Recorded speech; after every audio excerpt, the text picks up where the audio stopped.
my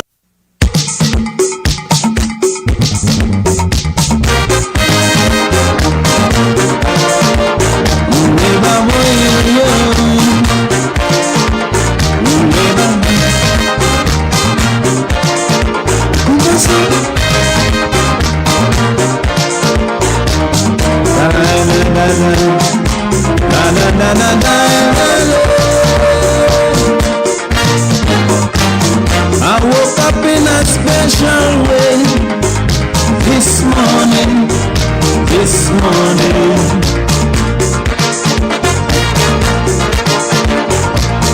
I don't know why I feel this way this morning, but something really touched my soul this morning.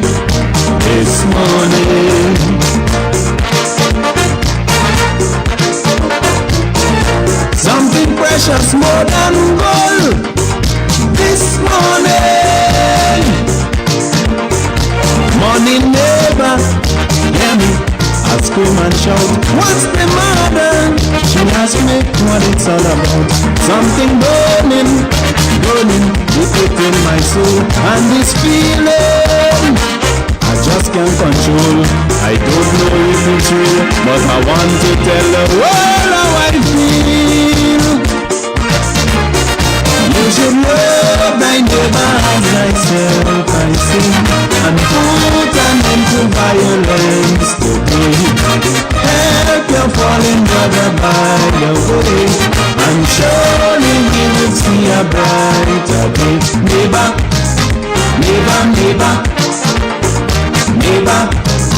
love thy neighbor. Neighbor,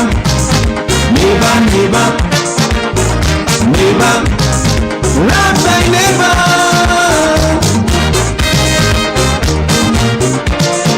We should live in love, oh neighbor.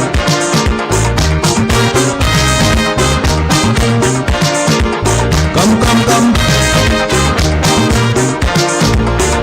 La. Oh. I've got to let the whole world know this morning.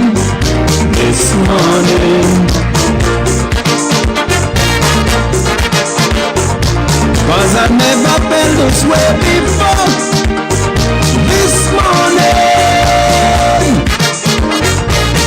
I don't know if it's just a dream this morning.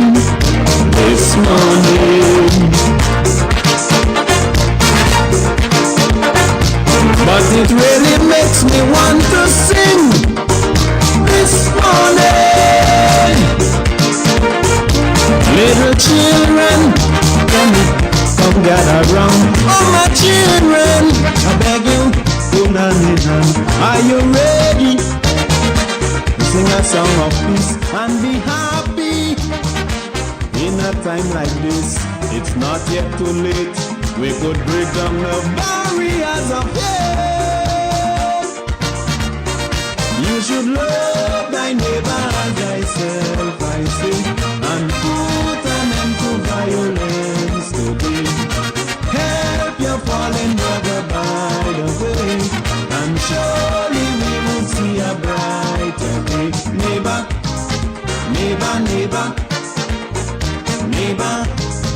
love thy neighbor. Neighbor,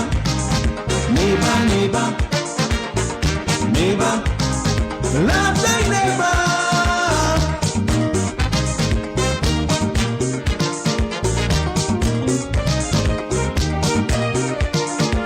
Mash it up.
Love thy neighbor.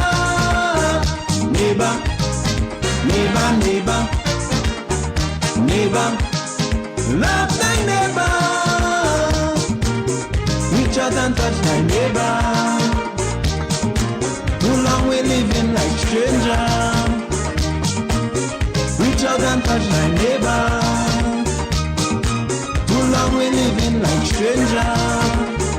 Neighbor, neighbor, neighbor, neighbor. Love thy neighbor. Neighbor, neighbor, neighbor, neighbor. Love thy neighbor.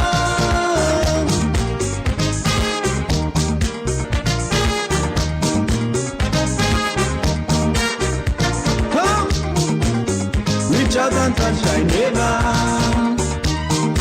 Too long we living like strangers.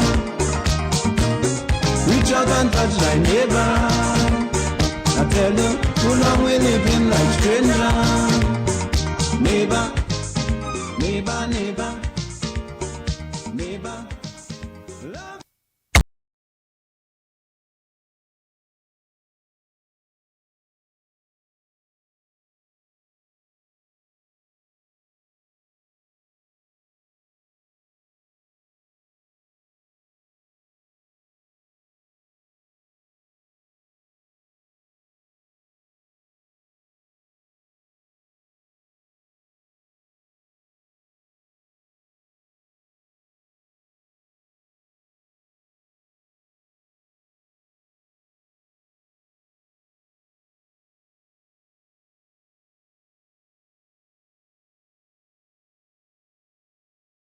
And good night to you, Grenada, Carriacou, and Petit Martinique, the rest of the Eastern Caribbean, wherever you're listening locally, regionally, and internationally.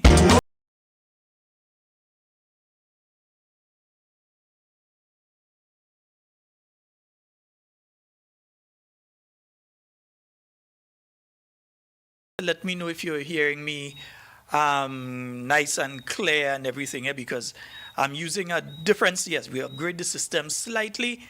So while I'm hearing it one way in studio, I am not sure if you all are hearing it the same way outside there. I'm unable to check before going live, so I can't check to see until I go live. So you'll have to let me know, so I just keep my settings correct. But are you all hearing it properly? Everything going okay there? I'm a music man. I don't know how to get no Right, I'm seeing loud and clear. Are you all hearing me clearly? money. Don't know.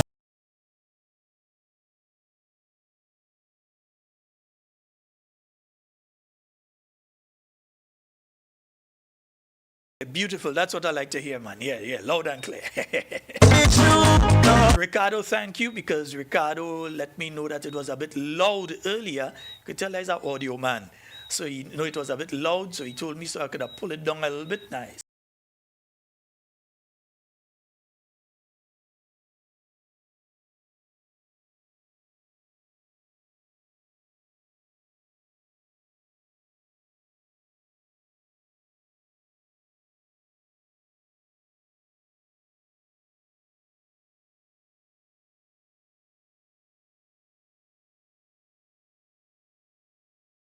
Anything was wrong there, I'd already hear from Anthony Toy that don't call.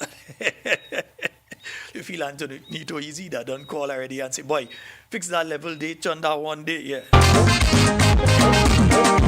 My fans and them now give me day and night. They want to know. And no enemy still gonna call at some point in time and tell me, yeah, you need to fix that, or you go message me in a while. You need to fix that, or you need to fix the other, yeah. We I just get inspiration to compose with music, so I am not positive. I think we may have noise radio on with us tonight. As I said, it's a different studio that we're using, so the usual radio connection is not in place yet. I know he was working on it up to early this morning. When I say early this morning, like after 12. And I know he was working on it this evening again, so I hope, because it's from my end, he has to get it, yeah. but I always tell them plain I don't know the answer. I think my inspiration Let me say a special good night to you, Andre Donald. comes from Well, earlier I was looking for Simon Says today, but Auntie Jenny say, what? She has so much information, you can't bring that information out just like that. She had to make sure and package it in proper. So Simon Says is on tomorrow. Yeah, tomorrow evening, Simon saying, watch this right now, we had to change the name from Simon says, yeah, we had to get another name, boy, because you're getting everything.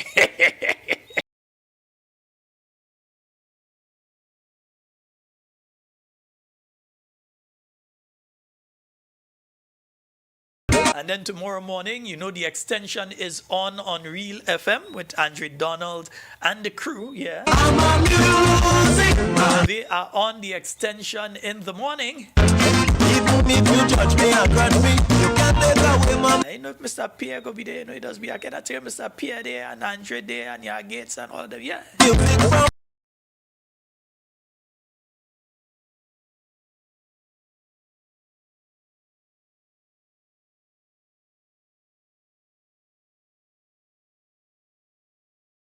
How I have everything, I'm not too sure if the WhatsApp calls are going to work properly, but we're going to see. We go find out. We go find out what's going on, yeah?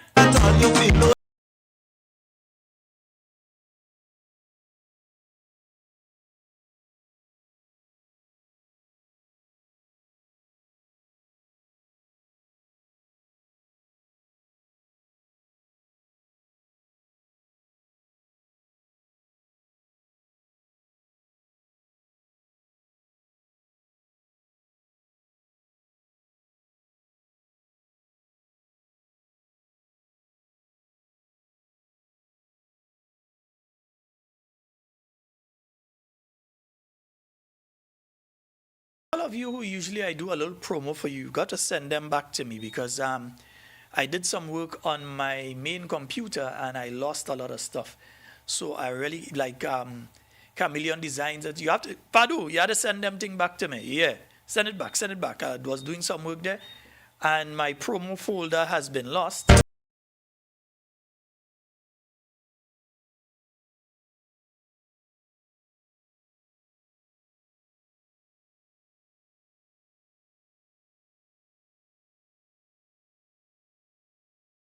Know that I have this one. Let me see if I could play this one here. Yeah, let me see if I could get this one to play. Let me just make sure it ain't too loud, right? Nice.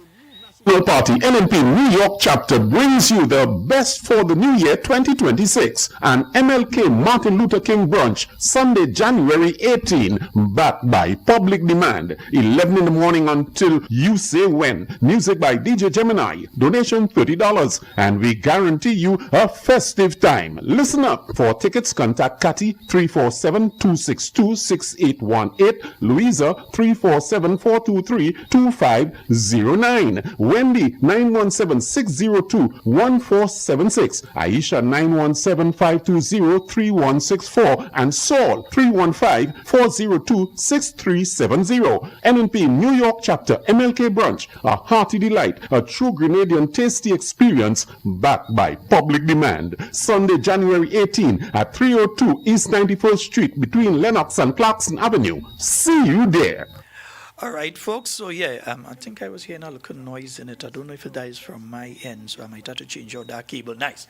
Right. So folks, yeah, that's the NNP New York branch. They're having their brunch.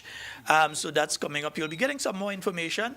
I expect my partner out there in New York to call. Mr. Watch, give me a call, eh? Nice, yeah, and talk about the brunch and thing too. Nice, beautiful, man, beautiful. Yeah.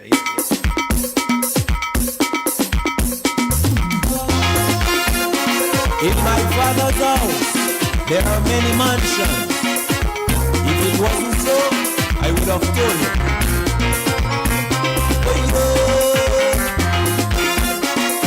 Walking in the footsteps of the Lord. I wake up in the morning, and before I eat my bread, brother man, I get one. Yeah, somebody said we're going to call it Simon in Charge. Yes. So yeah, that might be a nice name for it. Simon in Charge, you know. Hey, Auntie Jenny never said she's looking for a new name for she program. Eh? Nice, right? The day was not so moving, but before I go to bed, brother man, I get on my knees and I give your praise. Folks, we're going to take your calls, 14734407377 on WhatsApp. Yeah, we can only take the WhatsApp calls still. They still haven't done the lines yet so that I could get the direct calls and so in here. Good night to you, Mr. Handsome. Yeah, Mr. Handsome in front of the TV already. I said, good night to you, Mr. Handsome. Fergie, good night to you. Mommy George, good night to you. Mr. and Mrs. Watts, a special good night to you. Yeah, hope you all are having a wonderful night. Patty and Matthew, hope you all are okay. Yeah, hope everything is going all well and okay with you. My cousin's Koi out there in New York. We had a chat. Nice. Give your nice cousin a call after the program tonight. Nice, beautiful. Yes, that one goes out to my cousin's Koi. No man can break you down. Jump in my house. Uncle Bar, good night to you. Auntie Sylvie, good night. Can break you down. I say, jump in my house. No, Ira, good night to you. nobody can break you down. Jump in my house. No man can break you down. Wicked people, make no sense you try. Jah watch over right. Jump in my house. No man can break you down. No way. Jump in my Auntie Doreen, good night to you. house. Nobody can break you down. I say, Jah build it. Jah build my house. You know, I'm still trying to find out. Can anybody give us an update? What is taking place up in Cloget? Is there, because I haven't gotten an update for a while. Even if somebody had to message me now and let me know. Are there workmen there? Is work taking place? Has the area been stabilized? Has the area just been abandoned? There's nobody there? Are there people there working? What are the people doing? Is there a new plan, or they're just continuing doing what they was doing in the first place that caused the problem that was there? What is the situation in Cloget? Because I find sometimes we tend to forget things and we just leave them and we don't go back to them. And I have a good friend, the man with the golden voice that usually calls, and he would remind us, hey, you haven't spoken about that for a while. Before he had to call me, I'm talking about it now. What is the situation with Cloget? Those of you that are up there, my good friend, yeah, give me a message. Let me know. What is the latest taking place with Cloget? Is it that work is taking place there? I myself don't know. I haven't been to St. John probably in close to a year. I haven't been up on that end. Yeah, well, most of the year last year I wasn't here. But I haven't been to St. John. Yeah? So I don't know the situation. Can someone from St. John message me, etc.? Let me know what's going on with the Cloget project, because this government attention span is on only what people talking about and making noise about. And if you don't talk about something and you don't make noise about it, they forget you and that and they go on to something else. Yes, so you have to continue, because the people of Cloget, they have to use that area. They are the ones that are in danger if it is not safe to pass there. The people who are living around there are the ones that stand to bear the cost of if something is happening. We need to know what is the latest. We heard that government was going to pay for thing and all kind of thing. What is the latest in relation to the Closet situation? We have a call online. Hello, good night. Hello, good night. Good night, Sheldon. How are you? Hey, I'm quite fine. You're hearing me properly? Yeah, I hear you loud and clear, We'll go right ahead. Go right ahead. Yeah. Sheldon, you have times, you have people outside. You see someone running a country. They become jealous, thinking being a prime minister and a leader of a country is just like coming and be rich and helping yourself. But there is things that come in with someone to be a successful leader, right, here in the country. And this, it takes love and care for people. Love and care. You must have love in you for people. You must care about people. And you come in there as a prime minister to help develop people lifestyle, to reach out and help everyone. And when you do have this attribute in you, you will never be a successful leader. When you check the present prime minister, what he's saying about the poor people going to compete in that thing, and what he's doing, right? It is very embarrassing for a leader. And I cannot, and how could I support a prime minister? Right? When you make a statement and say, you only care about the people who vote for you, And the people who don't care, who don't vote for you, you should get nothing. How could you be a successful leader? When you side in with people committing corruption and the whistleblower who reporting the corruption taking place, you're getting rid of him. He don't have confidence in the whistleblower. He want to see his government be successful. But and the one that he has confidence in is those who are trying to bring down his government with the amount of corruption that is taking place within his administration. Right? So you have confidence in them who committed the corruption. But the one who trying to stop the corruption and report the corruption to you, instead of you deal with it, you getting rid of them. How could you be a successful leader when you're lying, every day lying?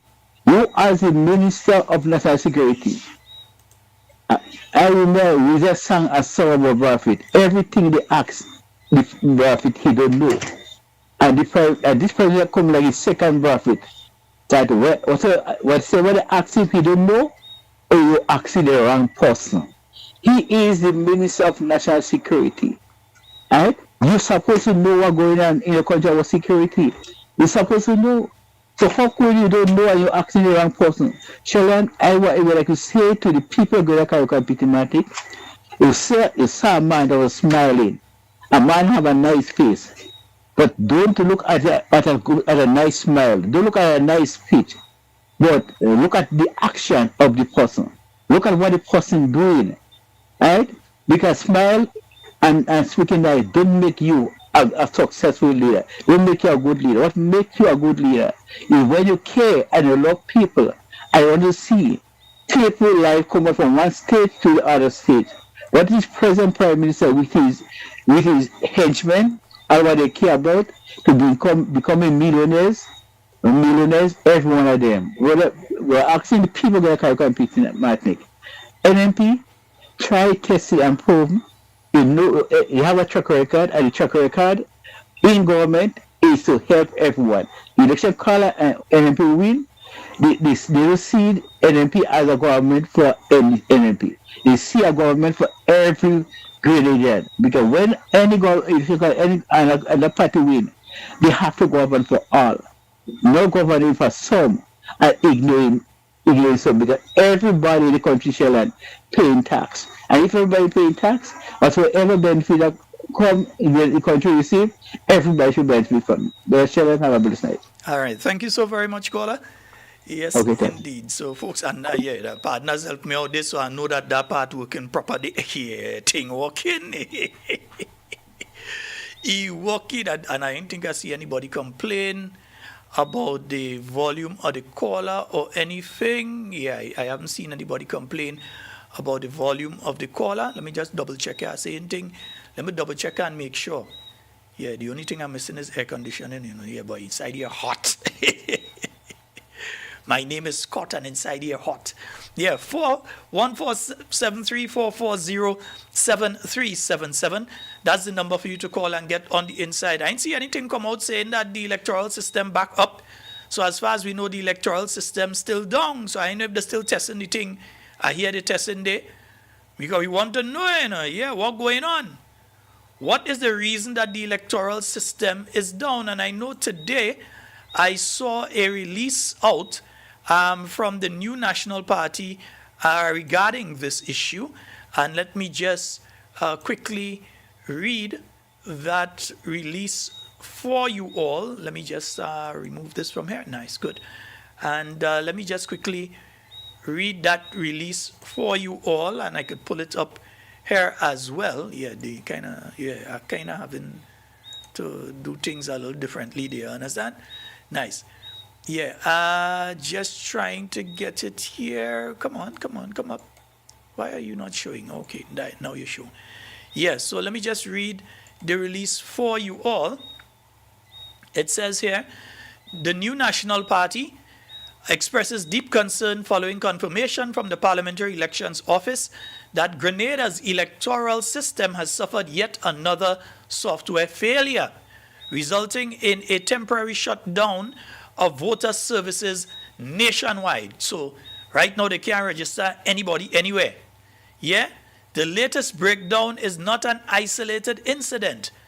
It is the predictable result of government inaction and neglect, despite the fact that the new National Party had advanced the procurement of a replacement electoral system and left it ready for completion when the NDC assumed office more than 3 years ago. To date, the National Democratic Congress government has failed to implement a replacement system. As a result, Grenadians are repeatedly unable to register to vote. Confidence in the integrity and reliability of the electoral process is steadily eroded. This is unacceptable in any democracy. The right to vote is fundamental. Yeah? The right to vote is fundamental. An electoral system that is unreliable, frequently offline, and dependent on aging software undermines public trust and disenfranchises citizens, particularly young voters and first-time registrants. Those are the people getting hit the hardest with this. They can't go and register. The NNP therefore calls on the government to 1. Immediately disclose the status of the electoral system procurement initiated over 3 years ago. That was by the new National Party. 2. Explain why no replacement system has been delivered or implemented. And 3. Provide a clear public timeline for completion and deployment of a modern, reliable voter registration system. Grenadians deserve transparency, competence, and urgency when it comes to safeguarding democracy. Continued silence and delay only deepen suspicion and weaken confidence in the electoral process. The new National Party will not remain silent while the foundations of our democracy are placed at risk. Yeah? And that is a press release from the new National Party regarding the present situation with the electoral system. But I tell all you, I hear what I hear. And I hear is that they have added a component to the existing electoral system which allows people who are not in Grenada to register. As you know, if you're here in Grenada, you have to go in with your documents, either your birth certificate, some form of identification and so on. You go in with that, and you go in with something to prove that you're living where you're living. At least that's what I know is supposed to be taking place, right? And they would take your photo, and they would also have to take your fingerprint. Now, if you're off island, you shouldn't be able to do that because you had to do that here. But we're hearing that they are putting in components, 1, for that to be done outside of Grenada, and additionally for people to be able to vote outside of Grenada. Because there is a belief by the present administration that they have a lot of vote outside of Grenada that they're going to need. So there is the attempt right now to bring in the system. I think I've only probably heard of that taking place in one other Caribbean territory previously. I think probably it has happened. I think it has probably happened in Guyana many, many moons ago. But I don't know of diaspora voting for any country in the OECS or any other country. Usually people come home and vote and then go back. So I'm not sure what is taking place there, but I'm hearing that the intention of this administration, which is one of the reasons that you're having the problems with the electoral system now, is that there is an intention, so I buy, so I sell, that there is an intention to let people not have to come in to vote, but that they can stay wherever they are in New York or Canada or wherever they are and vote in a Grenadian election. Yeah, so it might be electronic because the system itself is what they would be using to do that. But also the registration part, that people be able to register out there. How that's going to work, as I said, I do not know how that is going to work. It's going to be an interesting one, and yeah. So somebody's telling me here that the road that I asked about, the closure road, that no work has taken place on that for quite a while now, that there's the talk that the money has run out for the project. So no further work has taken place there. But what was all the hullabaloo about then? When we saw the Prime Minister went up there and he went with the chief technical officer, who is no longer the chief technical officer from what I'm hearing. Individual has resigned. I think they're in search right now of a new chief technical officer. They may have somebody acting in that position, but as it is right now, they're looking for a new chief technical officer. And they went up to closure, and they even asked retired people to come and help them and so on. And they were saying that you had to do various geotechnical studies. So you had to test the soil, see how far the rock is down there, see where the water is passing, all of that. We were told that that is what had to be done, and then redesign that project. Now, from the folks in the area and the folks utilizing the area, they have not seen any geotechnical studies taking place. You'd know, because you'd see them there with equipment where they have to drill down and test, and you'd see them there with different equipment where they have to get something similar to an X-ray of the layout of of what is underneath where they are, so they know how far down the rock is, the type of rock, not just how far down the rock is, because next thing is porous rock, so water could, still flow through it. You have to see what type of rock, how deep the rock goes, if there are other types of rock around there and so on, where's the source of water, where the water is passing, what's the volume at different times a year. All of those things have to be taken into consideration. But while they knew that, even after the visit, they just continued going ahead doing the work there as normal that they were doing before. Now we hear that the work has stalled, that there's talk of no money for the contractor and all this sort of thing. And the people are closure. Yes, it's dry season now. They grade it and things so it could pass. But it's dry season now. We all know what's going to happen when the rainy season returns. And hopefully, as we mentioned that this is dry season, hopefully the people who said that they have the 2 bridges for River Road, hopefully they can finally find these bridges. And hopefully River Road can finally see the completion of the River Road project. Because there are various components that up to now, we're now in 2026. This thing should have been finished back in 2022, 2023. And now we are in 2026. And it's still not completed. That just shows you the level of incompetence of the present administration. 4 years ago, this thing should have been completed. Well, 3 years and some. Not fully 4. And up to this point in time, we ain't seen anything taking place. So one component is the repaving of the road. So the road has to be paved, I believe, from up by Decol, come all the way down to by Lacroix there. Yeah, they have to be paved to keep left, if my memory serves me correct. All of that there needs to be paved. We ain't seen that taking place, are we?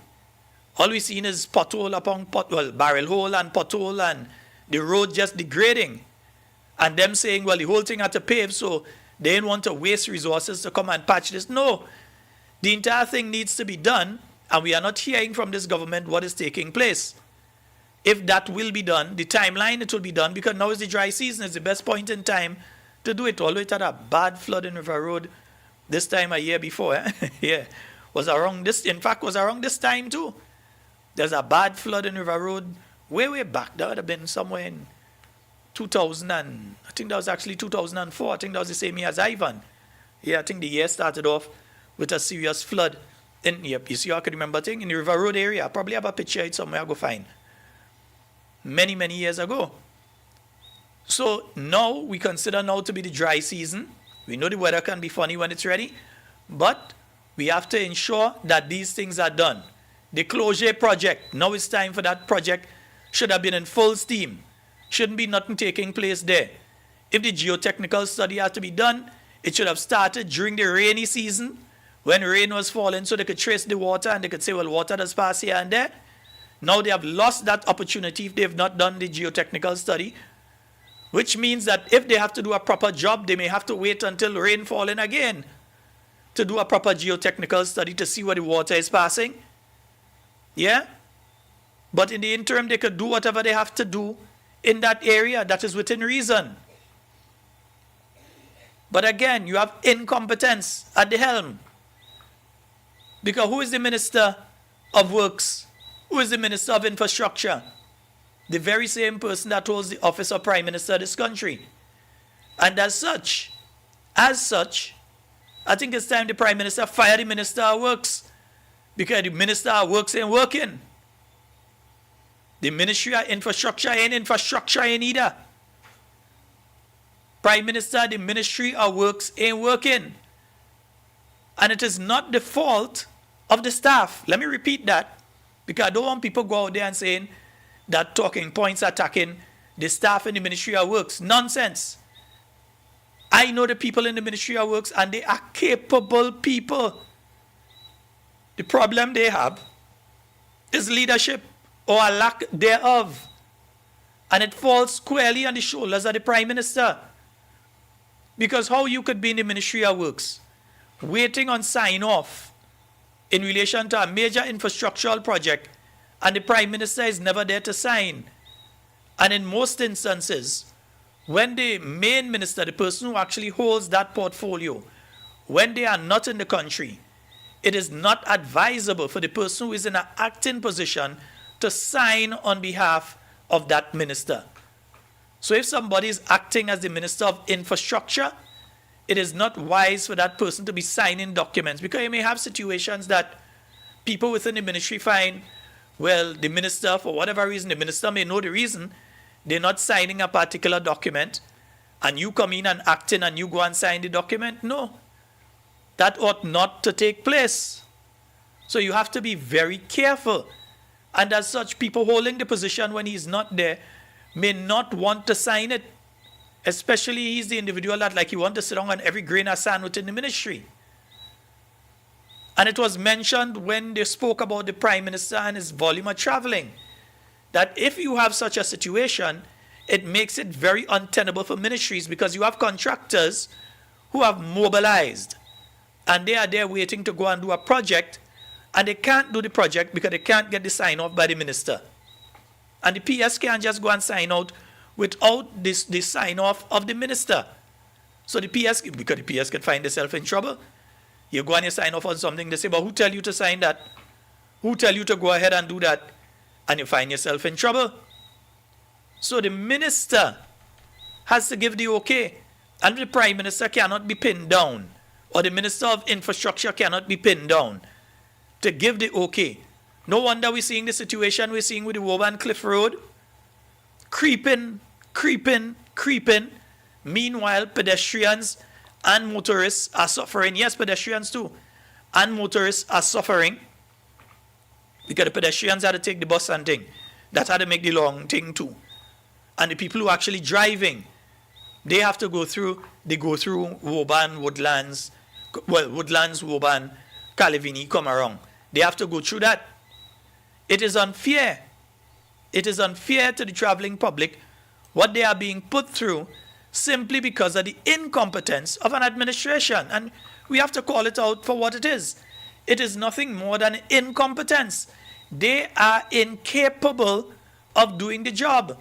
And in my mind, many of them seem to be tired and they're waiting for our out. But don't worry, the time will come.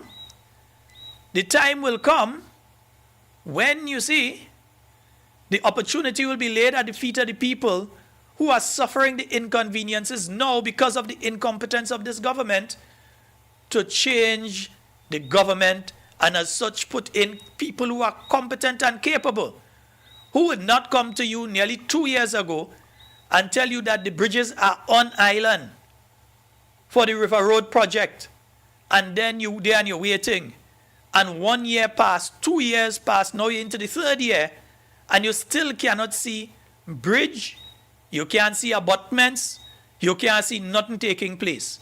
Like they're just waiting for another heavy set of rain to fall, especially up in the hillside, break out all the bamboo and the other stuff, bring it down again in the river to go and stick up again by steels and cross the road and flood the whole place again, so that people's vehicle and nearly people's lives might be lost. That's what they're waiting to happen again.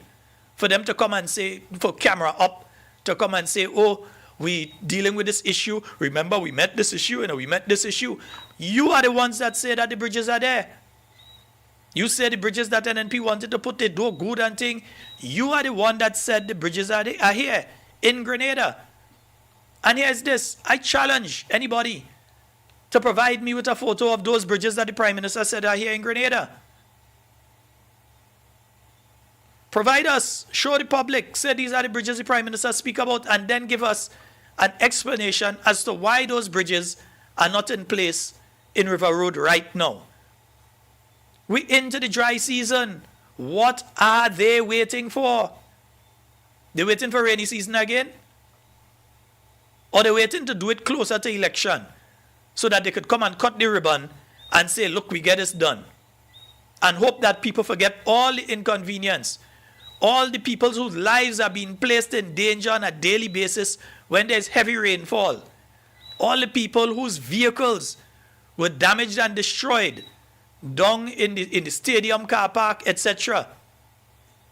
Where people have to worry now that if there are heavy rains and you have a vehicle parked up by the stadium, you better go and move it, because you don't want to take the chance that what happened the last time happens again and your vehicle ends up flooded and you lose your vehicle, and maybe insurance mightn't even cover it if you don't have flood insurance. You may end up losing a vehicle and you can't even find the money to pay for it. But that's the situation that exists, and now we're in the dry season. They have the opportunity to deal with it, and they're just not dealing with it. We have a call online. Let's go to the phone line. Hello, good night. Hello, good night. Good night, Mr. Sheldon Scott. Hey, how you doing, Kame? Well, not 100% no, but they are hanging in there. I know it goes. Good night to the Grenadian people home and abroad. Yes, good night. I came from a funeral day and I didn't feel so good, but I still fight and go and pay my last respect to this lady. That lady see me grow up as a child, you know. Mm-hmm. So I went and pay my last respect. And guess what, you know? But watch. Children, Grenadians always stop talking about Dr. Mitchell. That man look good. That man look good, Sheldon. The man look good, I'm telling you. Hey, that man look good, the man look, hey. I already bring me and split me share on mine. I pinch him on his face. I pinch him. I pinch him to, it is a real man that's down there. Hey, I'm telling you to help me, God. I pinch him on his face and his cheek to see this real cheek body. The man look good, I stop. Leave him man like live his life. Leave him. And the man about woman, she's smooth as velvet. Leave the man. The man look better than when he was in office. And no, serious. You could see his mind at peace. Hey, boy. Everybody eyes on that man. He went to 2 funerals. He went to his Baptist funeral and he went to the little boy that from Moline, go to the same church we go to on Sunday. And that little boy passed away. And he went to, and the man looked good. Hey, I saw that in young again, boy. Anyhow, so when you're talking about the people, the election office, them people and them, they know what they're doing. They're living in the place they want. When energy come back, they go fix up everything. That's why they always leave, NDC always leave Grenada in a mess for their office, you know. And then NNP just come and fix it. Just fix everything. So don't worry. The day's coming. NNP just come and fix when they messed up. Ah, boy, Grenada. But to be honest speaking, something not right in this country, you know. Today, when I hear me and Sabu speaking, are we asking each other what's going on in Grenada?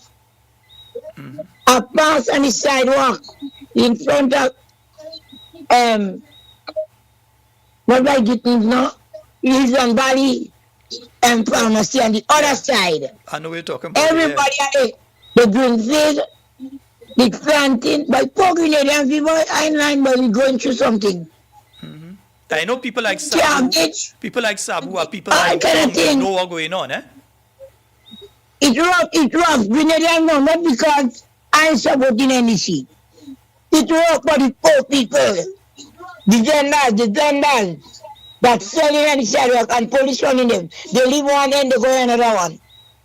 All the some nice big planting, the lady on the side there, nobody have money to buy. Grenada go bankrupt, Grenada and Carriacou pretty much go bankrupt. Sheldon. We have to see how that for the Mitchell, for a man to come to his senses. Despite what, we have to pay for that man. The man, he under pressure, but he just shame. He just shame to come out and speak out. They under pressure. This evening a man cursing me, because I tell him, the pocket of nose is 250. He telling me 160 over there. That is not my problem. I bought the nut and the man give me a receipt, Mr. Scott. And he give me the retail price. They pass in the frustration and for me. It robbed in Grenada. It robbed in Grenada. And you can't run from that. When I watch, I don't walk around too much. As I come to funeral, I pass down the step and I watch some of the vendors in front of Woodland coming right down on that street. Fly, they don't between fly. Green, nice green pig, nice planting, cabbage. The man from St. David's there on the side, inside. They might give him a place inside the store. Everybody around is in, nobody is buying. And today's the 8th of January. The 8th of January. And I would advise Grenadians who want to listen to me, start to plant little food around all your house. If all you have little space around all your home, plant little things, okra, to grow a corn, some peas, some sweet potato, plant a green pig. Watch. We're in trouble in this country. We're in a lot of trouble. Plant little food around all your house. Thank God. I have a little place I could put on. I just cut a block. I just make neighbor cut a block for me to go down to my busy land. Somebody go buy a hand and I will give somebody one. So I want people struggling. Some just shame. Some just shame to say, oh God, I vote for NDC and look what's going on. We have, despite what they're doing, we have to pray for these people. Put away the bitterness and pray, because that man had the right.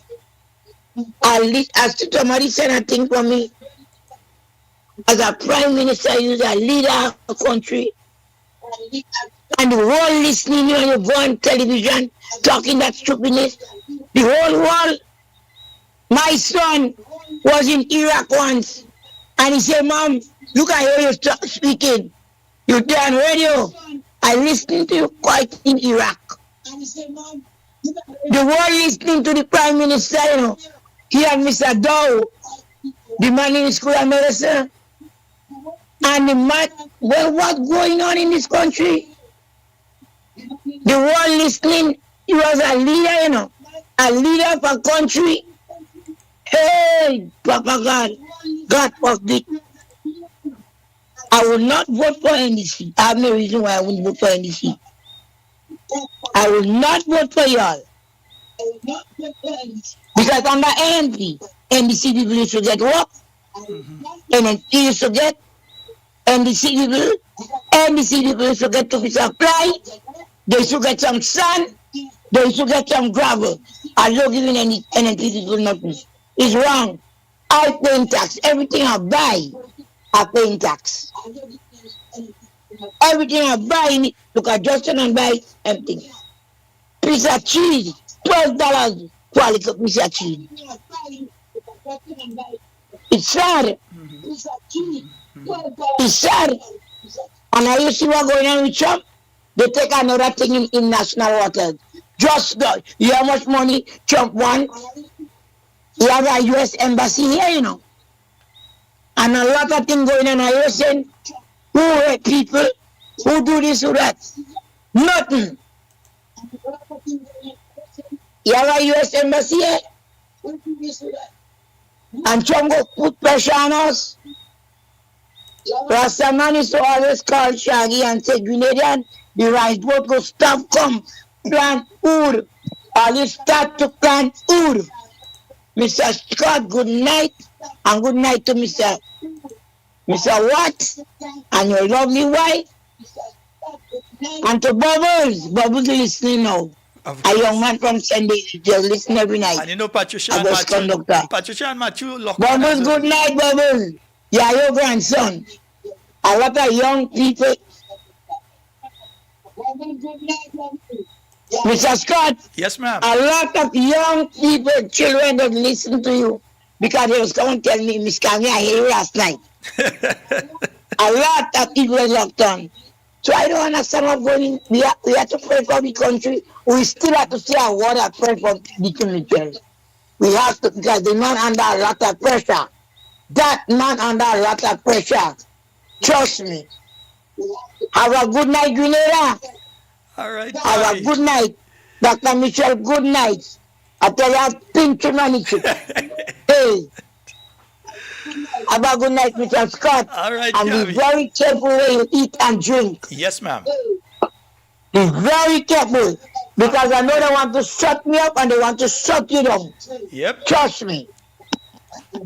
Good night. Home. That'll come home and get me. All right, Gabby. You have a good one. Yes, indeed, folks. It's Camille Teresa Scott. Yes, indeed, folks. 1473-440-7377. That's the number for you to call and get on the inside. And one River Road resident is asking, we, the people of River Road, need to know if the monies for the River Road project is still available, or if it was used by this NDC government for the Prime Minister travels. They want to know. They want to know if it's broke, the government broke. That is why the River Road project can't do, because, I mean, this time, right now, I mean, come on, man, you're coming up to the Humpback Bridge there, pothole. Well, not even, watch. If you don't know how to drive and you know what you're doing, straight mechanic, you know. Yeah, pothole. Even the road around the stadium has deteriorated significantly. It must deteriorate if you continue having that type of flooding and so on. The ring road, that part over there, that is deteriorating as well. And you see no move. You ain't see no hard hat. You ain't see no equipment.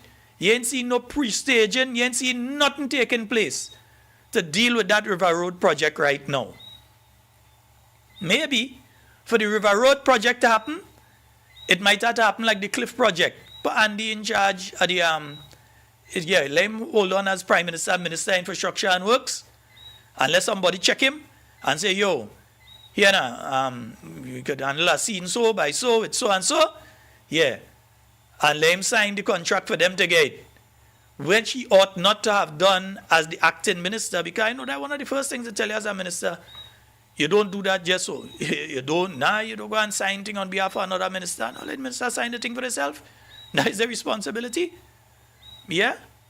But if the minister is always out, thing will happen. Like what we hear happen with the Cliff project. But maybe that is what will take place with the River Road project to get done. We wonder what's going on. We have a call online. Hello, good night. Hello, good night, caller. Sheldon Scott, good night. Hey, good night. Hey, my girl, how you doing? I'm there. How things going? Good. Since I come and check you there, I didn't get a chance to even come back in town. I realize that how the feelings. No, I'm good. I was just busy otherwise, so I didn't get a chance to come back in town since then. Okay. Well, I see we good friend Pedro, man. That is wonderful.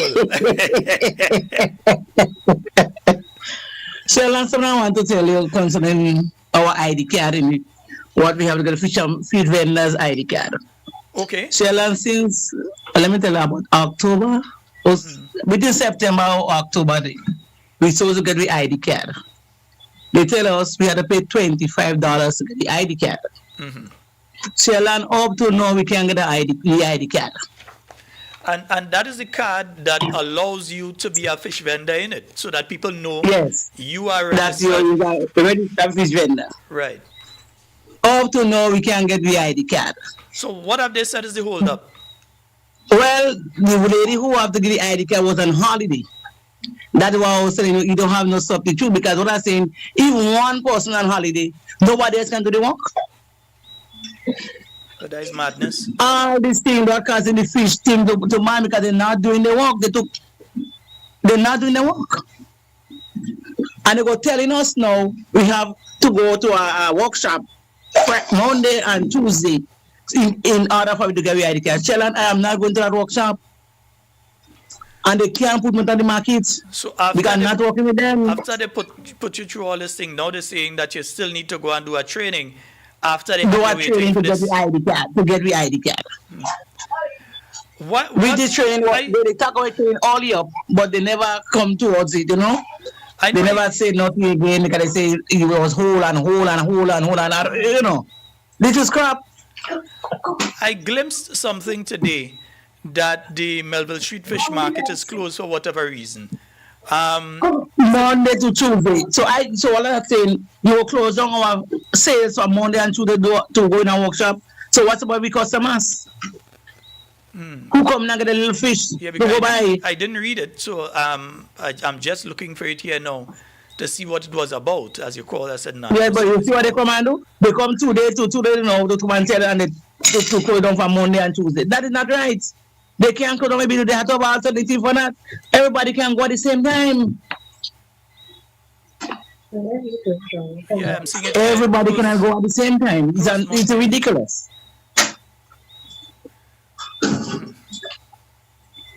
This will end already yet?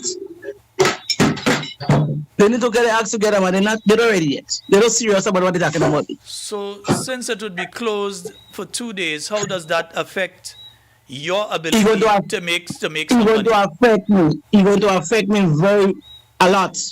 Because on Mondays, I don't have real customers coming and pick up fish to do a little business. Mm-hmm. You understand? That is the Monday I don't have real sales on a Monday morning only. So how I go fit myself?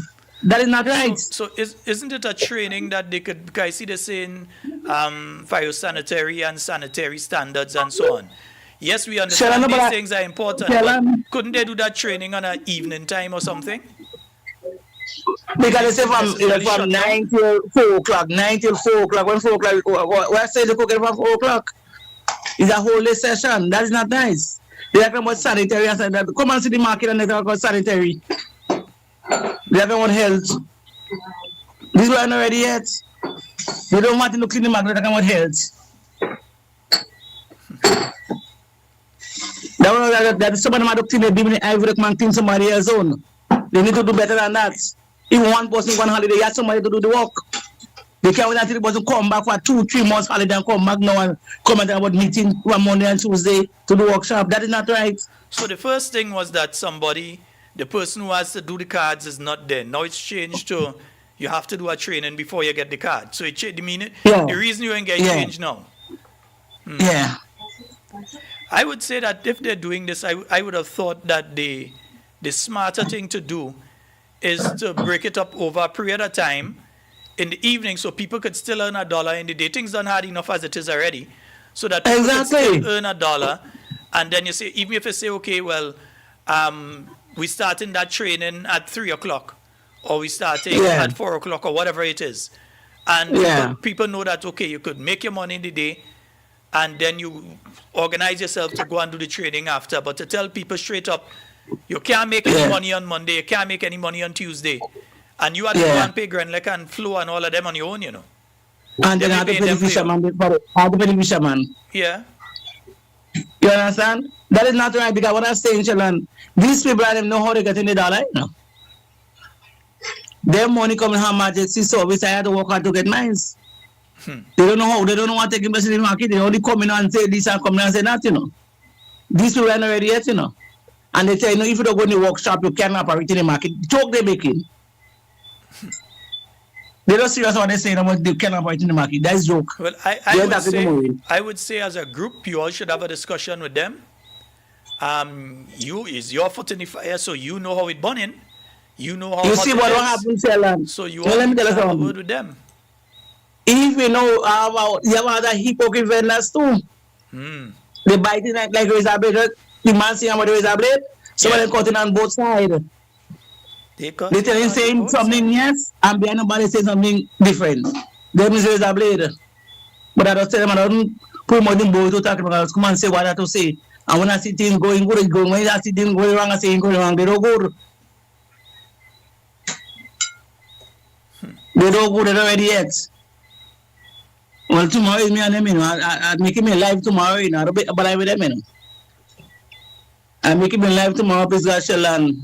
Somebody to come and say something. They can come and just put things down my throat so and we swallow it. No, not me. I ain't saying no for that. I don't say no for that.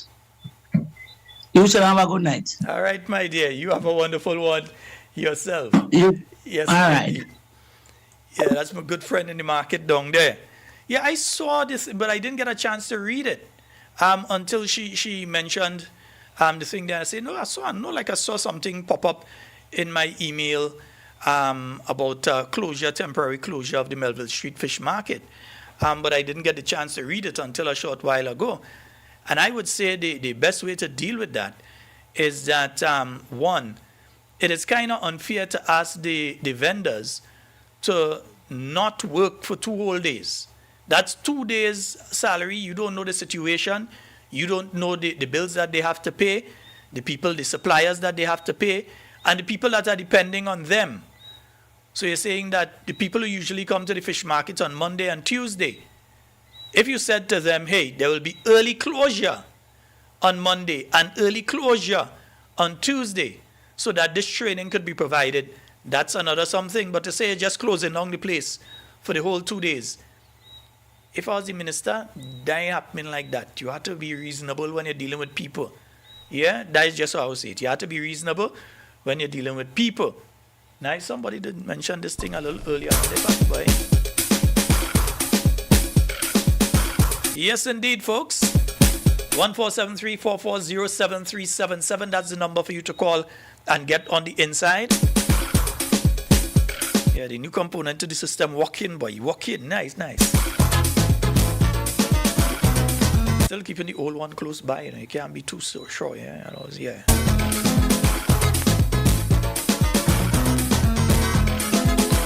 So yes, again, 1473-440-7377. Somebody must call us on the WhatsApp. If you try to call us directly, you won't get us. There is a workaround to that. I'll get to that workaround soon, but I can't do it right now. But I'll get the workaround to that. But for now, you can only get us on WhatsApp, yeah.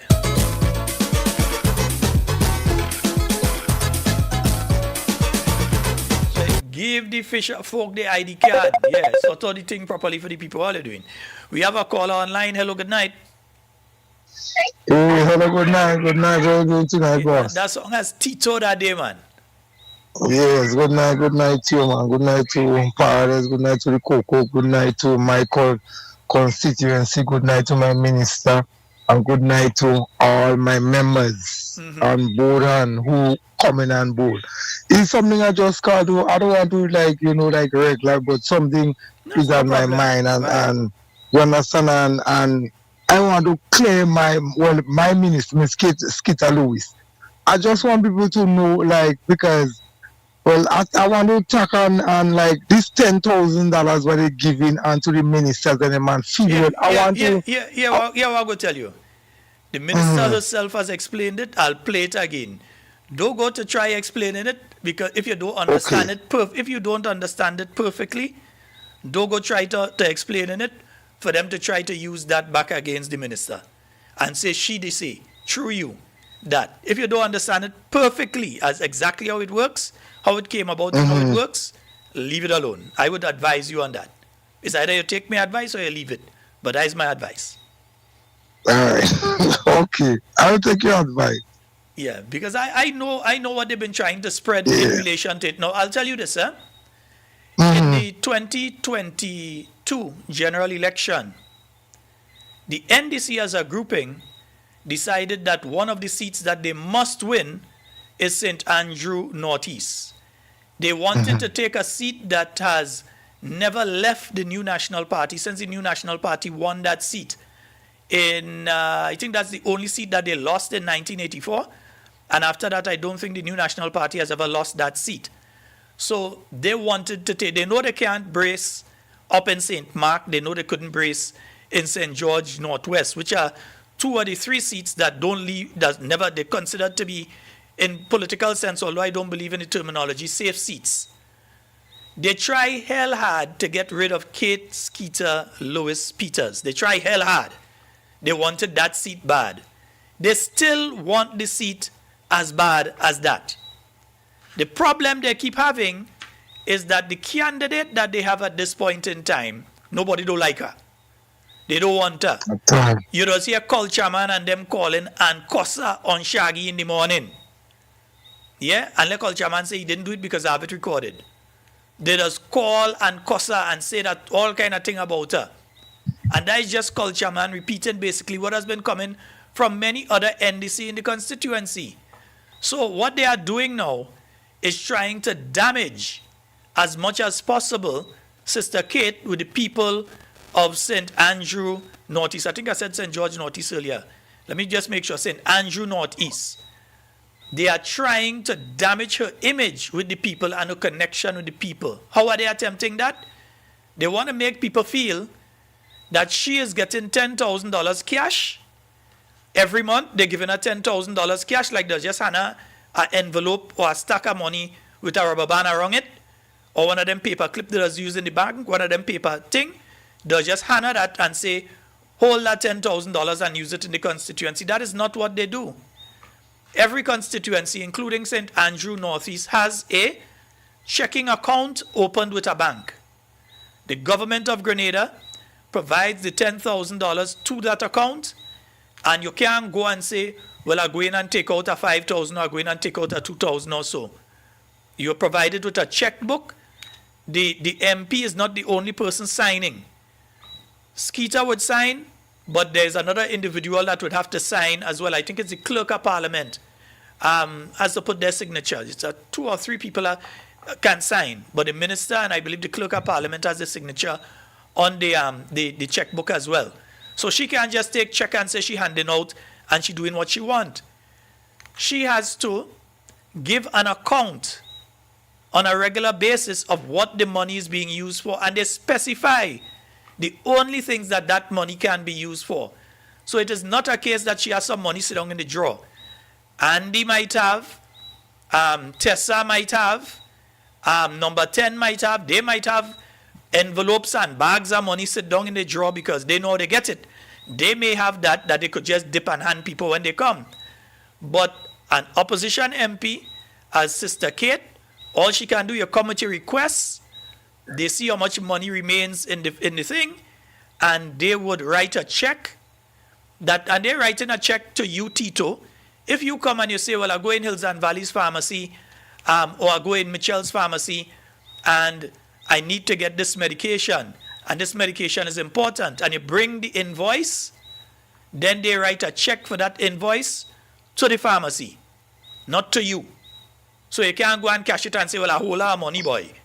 They write the check to the pharmacy.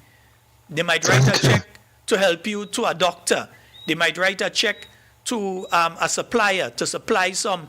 I mean, it's $10,000. How much building materials you could give a person out of that? And how much people can you service in the constituency with $10,000? Remember the size of the constituency. It works out to roughly $2 or so for every voter in the constituency. Not every person, every voter. So it's only so much you can do with it. Meanwhile, Tessa, who is not a government minister, I'm sorry for keeping you on so long, Tito, but just using No. You speak for me because you really so I'm listening. And let me explain it here too, because Tessa, who is not a government minister, is directing who get homes under the housing program. Tessa, who is not a government minister, not even a senator, no part of government, is directing who gets building material, who gets different things under different programs that the government has. So even if she might not get that $10,000, and we don't know if she's getting a $50,000 otherwise, Because as I told you, in 2022, the seat that they wanted more than any other seat was your seat that you living in, St. Andrew Northeast. They wanted that seat above every other seat. Now, Tessa, who is the person that people have to go to, and when people want house and they want this and this Tessa they're going to? But she lost the election. She's not even a government minister, a parliamentary secretary, a junior minister. She's no part of the governance structure. Yet still, she has access to way more than the $10,000. Because she could call the Ministry of Housing and say, help that person, because she's doing it. She could call the Ministry of Youth and say, take on this young person under that program, because she's doing it. So she's the one that they need to focus on who have all the thing now. Skeeter don't have it. All Skeeter getting is the 10,000. That is what she getting. And she has to give an account. They have to give, not just give an account as go and say, well, we spent a written account, brother, together with your check stubs and the invoices, has to go back to to Parliament for them to verify that you spend the money on what you say you're going and spend the money on, and they're doing their checkups. I heard the Prime Minister say he didn't see that. Who the hell is the Prime Minister to see that? The Parliament is the Parliament that running this thing, not the Prime Minister. He's damn out of order. Fast and out of order. Why you ain't in relation to the travel? Well spoken, well spoken, and I love Mr. Sheldon, her clear, my minister. I love. No, because and you give me, I'm speaking because the truth. To be honest with you, all what you're saying, because that is thing like I just like be, and I know everything you say there is concerning that is facts. Tito, I don't know if I have people in front of you everything. No, because that is all the information Tito, that I'm telling you. Let me tell you, you want to know how much I know? I know for a fact there are people that are leaving other constituencies and going by Kate for help out of she 10,000 that she have for she constituency. So people leaving St. Andrew Northwest, yes, they're leaving over by Delma Thomas and coming over by Sister Kate for help out of she 10,000. There are people leaving St. Patrick. They leave in St. Patrick and come down to St. Andrew Northeast and find Kate's office and come into her for help. So she $10,000 had to use for her constituency and the constituencies that surrounding her. Thank you. The only place they're not coming from is St. Andrew Southeast. They ain't coming from by Sister Emlyn Pierre. But the other constituencies, they're coming from there and they're ending up by Sister Kate, asking her to use out of her money to help them. That is how unfair it is. Yeah. And just before I go, Mr. Sheldon, just before I go, one thing I just want to talk. I just want to speak one thing because I take some time. Go right ahead. And right now I find it like people like who this government building house for, like they having them people confused, and then people, because today, to be honest with you, today I don't walk in the guys because last time the Carriacou was nice and I decided making a walk and I might end up on the beach, and by walking I've been talking Miss Kate Lewis. There's some age people in Seymour in the back road. They say they love you and they want to see you because a long time they didn't see you. And that big journey in the back of people talking.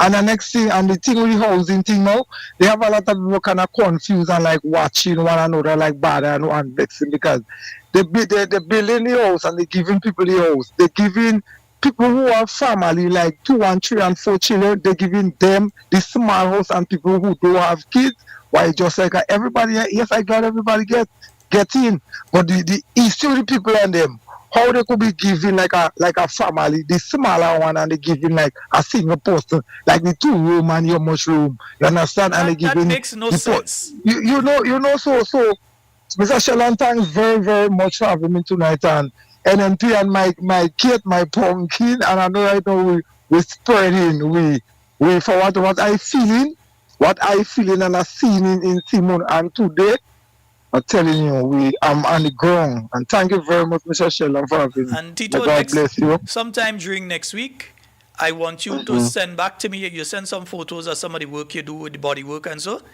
I want you to send it to me for us to give you a little promo on the program every now and again.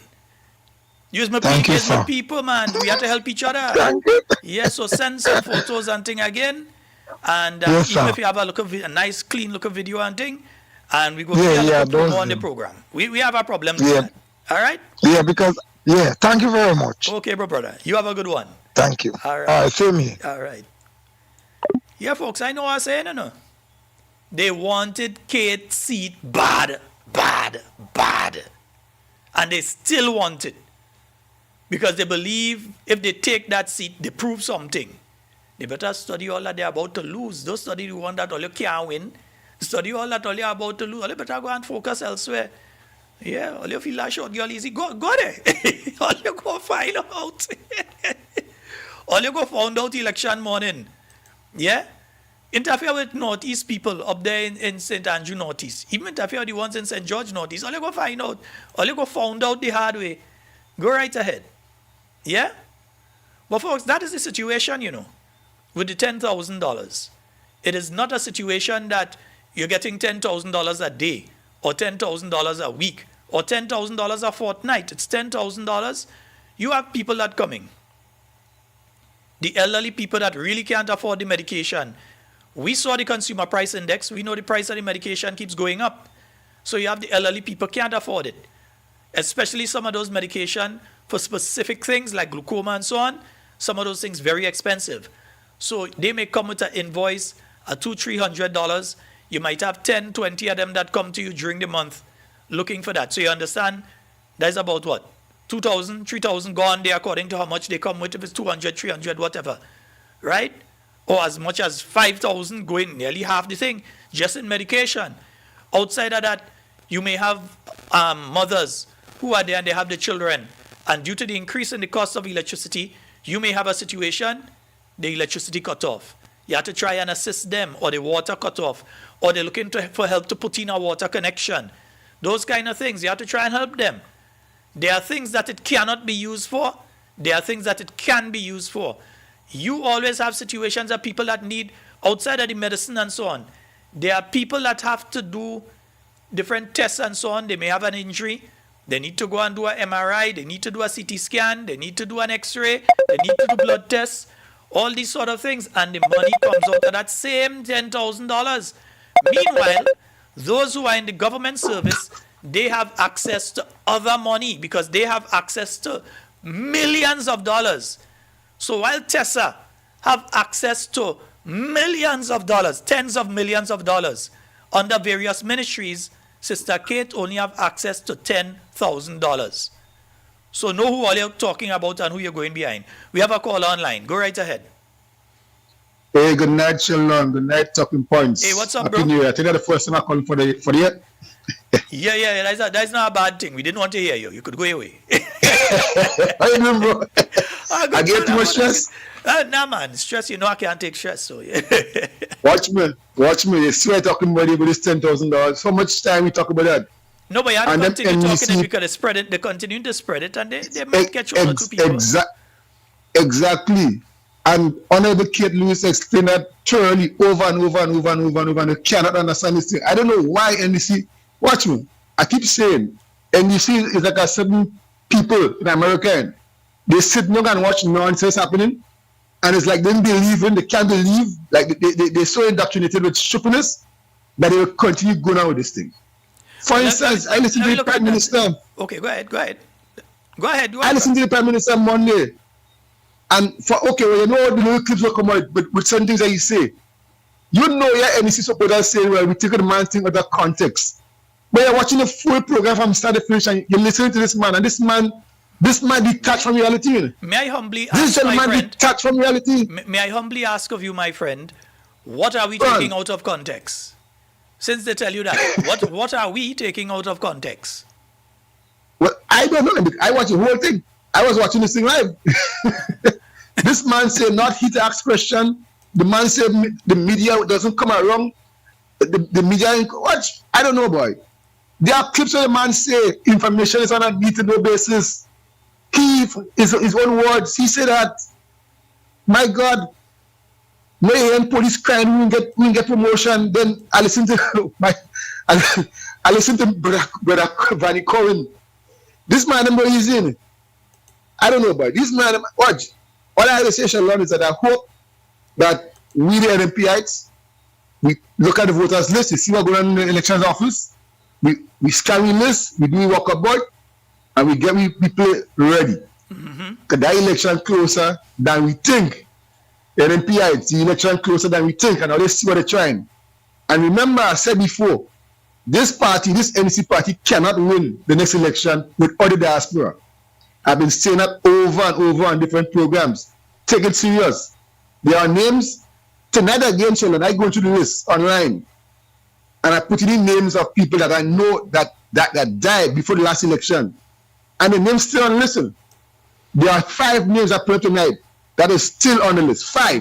These are names that you gave to, that was sent into the Parliamentary Electoral Office to remove. Okay. Yes. These are names that we flagged already since before the last election. Well, I know you wouldn't joke around with that. I know if you see that, you would pass that information. So. Yeah, you understand? So again, I will bring it to my caretaker.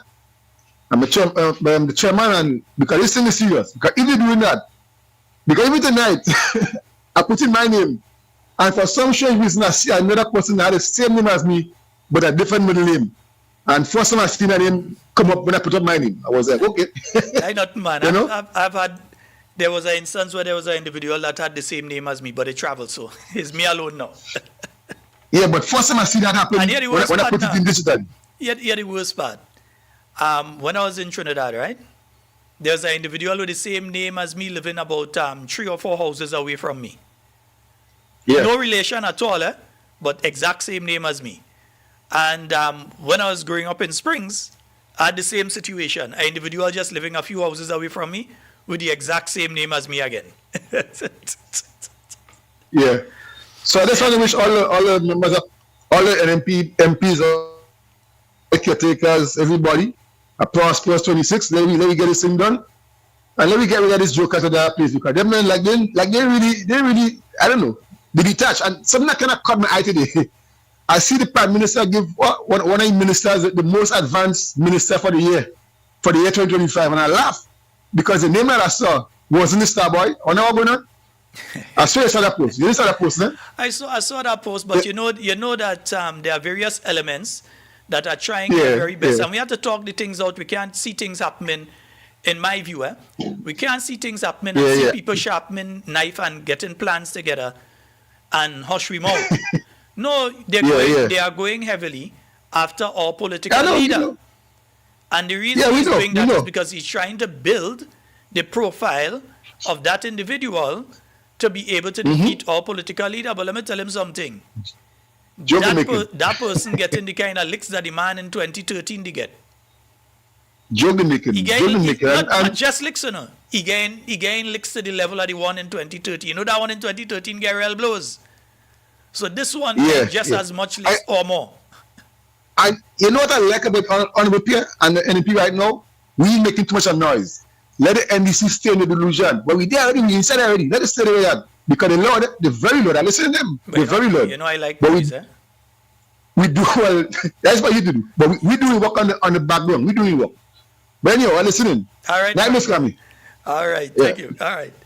Yes, indeed, folks. You can call at any time 1-473-440-737. I'm trying to consider if we're doing program tomorrow. I realize like only one program on a Friday night. So, yeah, trying to figure if we go do a program tomorrow night or not.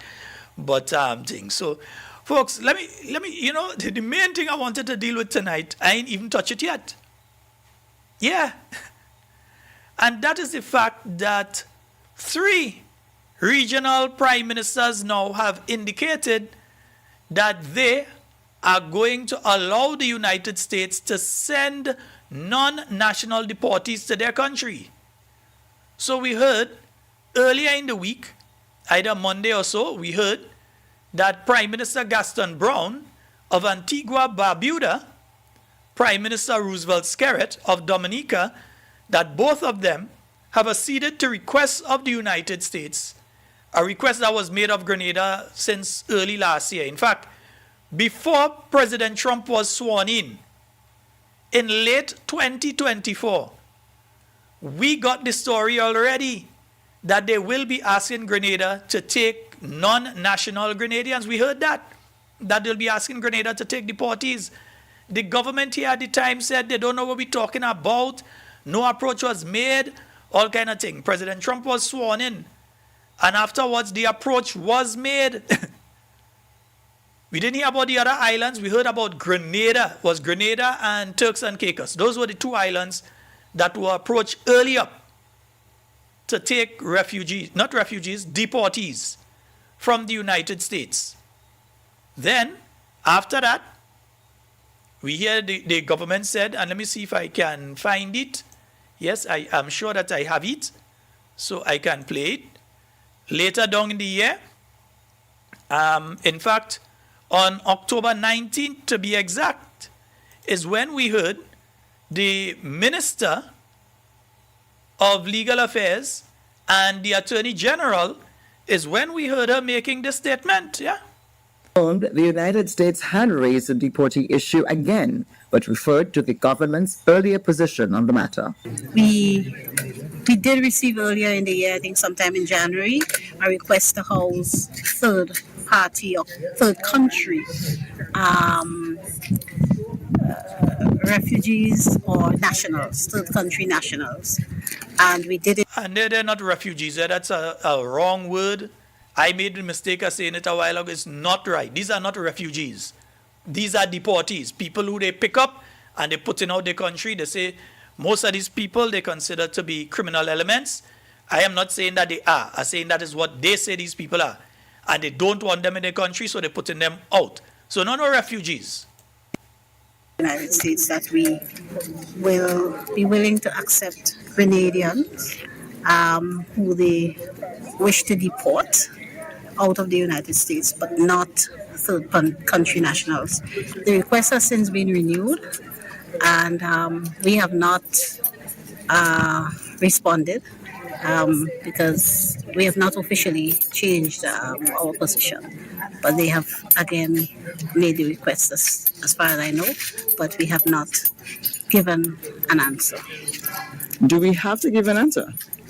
Well, as nations deal with each other, diplomatically and properly, if a nation speaks to you, it's only proper that you speak back and you indicate, you communicate. So are they going to speak back and indicate and so on? Because up to this point in time, that was the 19th of October. That was the Attorney General speaking there to Kalistra Faria and saying what the situation at that point in time. So that's 1, 2, going on pretty soon 3 months ago. And then we heard this. I think say anything further on that. Okay. We have heard Prime Ministers Gaston Brown and early on this morning Roosevelt Skirt saying that Antigua and Dominica both agreed to accept deportees from third countries coming from the U.S. Has such a request been made of Grenada? Well, I need to clarify. I haven't heard what you've heard. Okay. So I haven't heard either of the Prime Minister, so I'm not in a position to say that they've said that, so I want to clarify that. What I can say to you is that for some time now, the U.S. government has approached Caribbean countries, including Grenada, to enter into a memorandum of understanding pertaining to third country nationals as to whether the countries will be prepared to, if asked by the U.S., and if the country agrees to an individual cases to agree to hosting. We've been in discussions with the United States on this, and the discussions ongoing. Texts of the MOU have been shared, and the various technical people, Office of the Attorney General's, Ministry of Foreign Affairs, have been in discussions with the U.S. Embassy as well as our embassy in Washington on the matter. Okay. So to date, we have not agreed to accept the third. That's okay. We also heard, and I heard, Prime Minister Gaston Brown announcing the cancellation of the Cuban brigades. Is this something that Grenada is also contemplating? Well, again, I didn't hear that. I've just seen media reports about it, and I don't know what's the state of the situation in Antigua. Our position and the current situation with the Cuban medical personnel, doctors, nurses, and other biomedical technical persons who've been here. These arrangements remain in place. If we cancel those arrangements abruptly, we risk, to use the Grenadian term, cutting off our nose to spoil our face. There are certain areas of the services provided by these Cuban nationals that only they provide, meaning we do not have any domestic or Grenadian or regional support in those areas. We have certainly been, over the last several years, seeking to strengthen our capacity in the healthcare sector. We've also sought to diversify our reliance on other countries for support. So, for example, you would have heard the announcement that we've agreed with Ghana to bring in nurses, Nigeria to bring in doctors. You are very well aware that we've negotiated with St. George's University to get as many as 30 medical scholarships this year, so that we can begin to seriously bolster the capacity deficits we have. You're probably also aware that we are certainly going to be going after our SGU alumni to help us, both Grenadians proper and those who are non-Grenadians, to help us address the significant HR deficits that we have in healthcare. So that's really our focus. I can't speak to the motives or reasons or intentions behind decisions of other countries. It's also important to emphasize that the arrangement with what is called the Cuban Medical Brigade is an arrangement with the Cuban government. Outside of this, there are significant Cuban-born nationals working in their private capacity individually in Grenada, both with the government and the private medical sector on their own, providing service. So it's also important for us to emphasize this fact as well. And folks, I mean, the Prime Minister likes to go off on these tangents, but just remember something. What the Americans are speaking to is the Cuban Medical Brigade. They have not said anything about Cubans who are working in a private capacity and that sort of thing. They have said they have concerns over various aspects of the arrangement between Grenada, the government of Cuba, for the Cuban Medical Brigade. They have expressed these concerns to Antigua, where they believe there were similar concerns, and other countries that have similar programs running, and they have threatened, that action would be taken against countries that do not carry out certain things. That's as far as I'm going on that. I want to get deeper than that. But Grenada has found itself in a very precarious situation at this point in time. And I say that in that we are now in a situation, when you look at what is taking place, because after Antigua Barbuda has now decided that they're going to take deportees, Dominica has decided that they are going to take deportees. Now today, St. Kitts, Dr. Drew has announced that they will be taking deportees. But they have specified that they will not be taking, they've said that they will take deportees, but they're only going to take deportees that are from other Caribbean territories, which makes absolutely no sense. He might fool the Kittian people with that. He ain't fooling me with that. Because there's not an island in the Caribbean that will not take their deportees. In fact, the U.S. will ensure that you take yours. So there's not an island in the Caribbean that will not take their own deportees out of the United States. So to say that you agree to only take deportees from other islands, I don't believe that is the truth. I believe that he forging that. I say it as it is. If you're Kittian and you want to vex with me, I believe he lie. I believe that he lie. When you see people from other places reaching, he go say they slip through. And he has specified that he don't want Haitians. Our Haitian brothers and sisters are human beings too. But he said he specifically don't want Haitians. But while he has signed a memorandum of understanding with the United States that he will accept third-party people who are not Kittian, but deported from the United States, that same administration has not signed on to free movement, The Kittian government have not signed on to freedom of movement within Carriacou. So you can't just go there like how you could go to certain countries where there's freedom of movement between Grenada and them. You don't have that with St. Kitts. Yeah, they have not signed on to freedom of movement. So he ain't signed on. He said he only going to take people from other Caribbean territories. Understand the craziness we're talking about here, which is why I don't believe him. He's saying that America can deport people from other Caribbean countries. So you can deport, Suriname is a CARICOM country. Suriname, Guyanese, Trinidadians, Barbadians, Vincentians, St. Lucians, you could Dominicans, Anguillans, Jamaicans, people from the Bahamas. You could deport all these people into St. Kitts. But people who are not deported from the same Caribbean territories, you are not going to get the same treatment as a person who is deported. The person who is deported from the US. So in other words, if you're a Grenadian and you want to get into St. Kitts, he's saying the best thing to do is go to America and get deported and tell them deport you to St. Kitts. You gain a free flight and you will get other benefits when you arrive in St. Kitts. Does that make sense to you? Does that not tell you that something more in the mortar than the pestle? That St. Kitts has not signed on to regional freedom of movement, where you as a Grenadian may have been able to just go in St. Kitts and go and you could work and you just visit, they can't deny you entry to the country, etc. Yeah?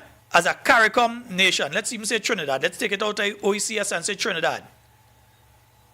He has not signed on to that, but he has signed on to take the same people if they are deported from the United States. Make it make sense. But me and Ketishan, there's no Ketishan program. All your Ketishan go work on that for all yourself. Yeah? But to me, that ain't making no sense.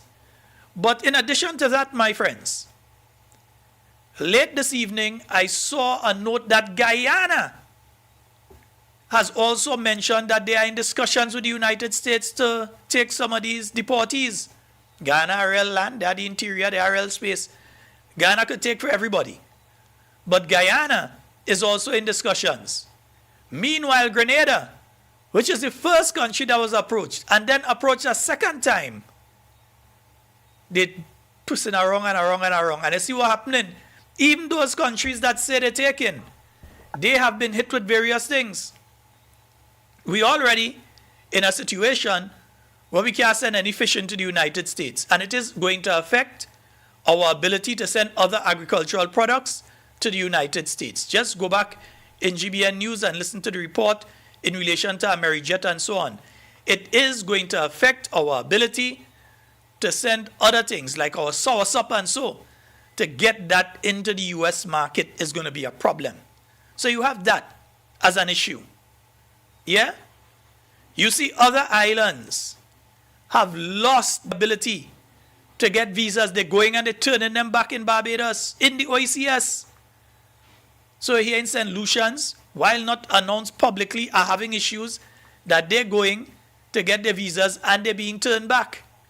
You're hearing that situation now where St. Kitts are having a problem, where Dominica and Antigua, in particular Antigua and Barbuda, together with Dominica, Antigua, Barbuda, and Dominica. Antigua, Barbuda is one country. But Antigua, Barbuda, together with Dominica, have the problem that they are now going to have to pay a bond. So you get your visa, but you have to pay between 5,000 to 15,000 US. So it's only certain people going to be able to go in the States. And then if it's a family going, suppose they ask for $15,000 per member of the family. And even after that, still when you reach in the United States, you still have a problem, Because a lot of leaders say things and do things, but understand what you're dealing with right now. Now, when you go to the United States now, and you reach at border security, they can ask you for this device, They could ask you for your phone. And they have to be allowed to go through your social media. And if they see you cussing America and wishing bad for the troops, if they see you cussing the president and wishing all kind of bad for him, You could be turned around right at the airport there. You could lose your visa and be sent right back down to Grenada. In my case, I just always say, when you're getting deported there, you're getting deported to paradise. You shouldn't be too upset. Yeah, man. Imagine, look, they how much feet of snow and they're deporting you to sunshine and beaches. You should be happy. Yeah? But at the same token, be careful, because some of you very loose with statements that you make out there and say all kind of things and cussing this one, cussing that one, and all of that kind of thing. Nobody is saying that you don't have freedom of speech, but the Americans also have the freedom of deportation. So you may very well find yourself trying to enter the United States and they say, you've been flagged, you said something under the White House Facebook thing. Can we have your device, please? And can you unlock your device, please? And if you refuse to unlock the device, they just detain you and send you back. Simple as that. It's their country. You can't tell them they can't do it. You can't tell them you pay money for your ticket and all kind of thing. It's just like some Grenadians going over to Barbados and not getting their visa. That has started already. And we have to hope that we don't find ourselves in that batch of people like Antigua and Dominica that basically are not going to be receiving visas again for the time being. And again, it's not just CBI. There are other things that are taking place in the background here that is causing this situation. And while our government sits down and twiddles its thumbs, maybe the Prime Minister ain't here long enough to have a meeting to give the US an answer. Because the thing is this, let me use this example. When you were a child, and your mother or father, and I'm not saying here, let me make it clear, I'm not saying here the United States is your mother or the father, any of us. But when you were a child, and your mother or father ask you a question and you play the answering, sometimes the verbal used to become physical, Yeah, sometimes you just get patapow, you're too out of order and rude, churlish. Yeah? You're out of order. Playing your door and saying you get whap cookie, lash a cookie broom, or pot spoon pass. Yes, old people used to beat with all kind of thing. Lash a slippers and all kind of thing you used to get. Tambran, whip, guava, whip, all kind of thing you used to get with. No, not me, I used to pot spoon, that's what I used to get. And twizzle stick. Mother break the twizzle stick. I could laugh at it now, yeah, a big man. But if your parents ask you a question and you don't answer, or somebody you working in a business place, and your boss, your employer, is asking you a question and you don't answer, or you're looking for a job, and you go to that employer and they ask you certain questions and you just refuse to answer, the response obviously is going to be negative.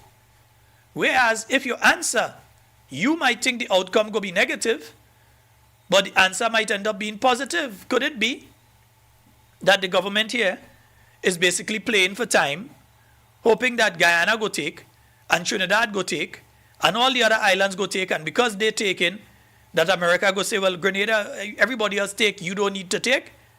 Is that a game they're trying to play? Because there are consequences. And the consequences not just falling on them. We know what the stupid Minister of Finance end up letting happen to him. Go and he make his statements, but not he alone end up getting it. Other people, we heard the Prime Minister say it this week, that the Minister of Finance was not the only person who lost his visa. Other people lost their visas too. And then while that is the situation, you also have people paying all their money, going over to Barbados, and ending up in a problem. And then you have the situation with the Cuban Medical Brigade, where Antigua has announced the end of the Cuban Medical Brigade. You don't think they are as dependent as Grenada on the Cuban Medical Brigade? They're just as dependent. But they have been placed in a position that they have no choice. Meanwhile, Grenada continuing to play games, but while they're playing games, they think we're stupid. So they go in Ghana and they go in Nigeria for nurses and doctors. Meanwhile, I'm speaking to people who've been trained as nurses, looking for a job and can't get it in Grenada. Fully trained and certified. I spoke to one today, can't get a job. approach the government service, they're looking for jobs in the private sector, can't get a job, and they're fully trained as a nurse. Which is why those people, because they can't find job within the service in Grenada, have been flying out and going to other countries. And while they are going to other countries, we go in now to get nurses from Ghana to bring them over. While people here who trained as nurses, in the instance of this individual, they can't leave. They have they have the children, so they can't leave and go. They have to stay. So they can't follow the others who they train with and go. Other than that, they may have gone already. But while that is taking place, you go in Ghana, where you have to bring them, you have to provide housing, you have to provide subsistence, plus their salary, all these different things you have to provide to them while they're living in Grenada. And it has to be better than whatever package they're getting in Ghana. So who knows what is the package in Ghana? The package they're getting in Grenada will have to be much better than that for them to leave Ghana and want to come here. Unless they're running away from something in Ghana. Well, the same with Nigerian doctors. Yeah, Nigeria is the most populous country in the whole of Africa. Not the largest country. The most populated country in Africa is Nigeria. So they need doctors there. So if doctors are going to leave Nigeria and come here, it has to be that you're offering them something nicer than whatever Nigeria, with the gold and with the oil and with the agriculture and all the thing, with all of this thing they have, it has to be better than what they're offering. So they go to these places to get the stopgap measure before they slam the door in the face of the Cuban medical brigade here. Because these people don't stand up on any moral ground to say that Cuba has been our friend in need. They don't stand up on anything like that. As far as they're concerned, is any port for a storm. Just pull in the boat. Because people like, who would have thought, you would have heard that from Dread, who would have, yes, Gaston Brown, who would have thought you'd have heard that from Scarrow, Roosevelt Skerritt? You'd never thought you'd have heard that from them, innit? But the Prime Minister here playing the hiding and waiting game. If he can hide long enough, and he could say that, hey, I didn't get to speak to them and the ministers didn't inform me. So if he can hide from the US officials, may I know if you think he could hide. Venezuelan president was in a compound, they went in the man bedroom and pulled him out. So you, the Grenadian Prime Minister, feel you could hide from the US? You can't hide from them. So to give the impression that, yeah, we're still discussing and all kind of thing. You're still discussing? All right. It's we, the Grenadian people, that go suffer. You know, they had a diplomatic passport. They will be allowed to go and come in the United States as they please. It is the rest of us that may need medical attention that we cannot find in Grenada, especially now due to the incompetence of these individuals, where healthcare has gotten worse in Grenada. It is us that may want to go to the United States to get some healthcare done, that we can't go. Those of us that want to go and visit relatives over there, or to conduct business over there, legitimately, and we will not be able to go to the United States, simply because of the way that this government is operating and behaving with the US administration. And we are not saying here, we're making it clear, we're not saying here that you have to accept. We're not saying you have to do exactly what they want to do, but we're saying that you have such an incompetent group of individuals that don't know that it's dry season, that you should go and do the work in River Road, that don't know it's dry season, you should go and do the work up in Cloget. It's the same individuals who that incompetent that discussing this with the United States. Now we know that we have Dr. the Right Honorable Keith Mitchell, and that, listen, US presidents used to send and call Dr. Mitchell when they want to discuss certain regional issues and so on. They used to send in Grenada and call him. Or sometimes they pick up the phone and call him because they have that level of respect for him. And it is my belief, had the new National Party been in office, those requests you're seeing being made may never have even been made to Grenada. You hear any requests made to St. Vincent? because they had a certain level of respect for the former Prime Minister, and they have a level of respect for the present Prime Minister. So they didn't make any request there, as far as we know. Maybe they request them to take refugees too, but we're sending to go for them. But when it comes to Grenada, they realize you have a weak group of people with no international standing. Let me repeat. Right now, the government of Grenada has no international standing. They don't have the international standing that a new National Party administration had. So they can't go on and negotiate with the Americans with a level of respect. They can't do it. That is not an administration with a Nicholas Steele, a Oliver Joseph, a Clarice Modest. That is not an administration with a Simon Steele, a Gregory Bowen, a Dr. the Right Honorable Keith Mitchell, a Honorable Emlyn Pierre, Honorable Kate Skeeter Lewis Peters, a Honorable Nolan Cox. That is not an administration with that level of people. Or even when you had people like Alexandra Otway Noel that could go and negotiate with anybody anywhere. That is not this group of people that in office right now. Who we go send to go and negotiate with the United States? We go send Andy? That is who we go send to negotiate on our behalf. Look at what is happening in the region. Look at what is happening with the different governments throughout the region. Who is Grenada going to send? This government now. To go send tours with the tie on his shoulder?